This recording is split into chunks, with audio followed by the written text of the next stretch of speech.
And you've got Speaker Boehner talking about suing you for executive actions that he says has crossed the line. Well, you notice that he didn't specifically say what exactly he was objecting to. If you're looking simply at the amount of legislation that's been passed, this Congress is on pace to shatter records as the worst in modern history. The least productive Congress on record. We should not be judged on how many new laws we create.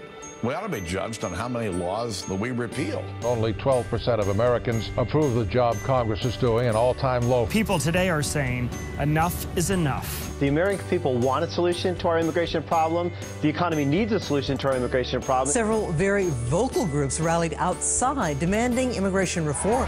Much of the group's ire was directed at House Speaker John Boehner's unwillingness to bring a vote on immigration reform. President Obama announced a plan to stop deporting illegal immigrants who came to the U.S. as children. It is believed it could help 800,000 young immigrants. This takes off a lot of weight off of many shoulders around the United States. Executive order from President Obama this morning is meant to help Americans struggling to pay off student loans. Now an additional 5 million people with student loans will be eligible. President Obama announced new EPA regulations to cut carbon emissions. To take his strongest action yet against climate change. The majority of Americans support these new EPA regulations. With a stroke of a pen, a couple 100,000 Americans are on their way or will be on their way to getting a raise. President Obama signed an executive order today to strengthen rules on overtime pay. Economists predict expanding overtime will actually help boost the economy. President Obama signed this executive order to hike the minimum wage to $10.10 for a few 100,000 workers. New poll out says most Americans agree with it. An executive action, which means no congressional approval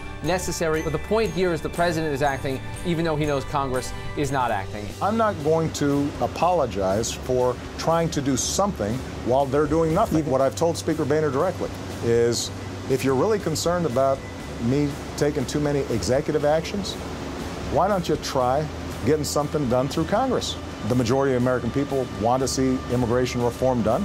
We had a bipartisan bill through the Senate, and you're going to squawk if I try to fix some parts of it administratively that are within my authority while you are not doing anything?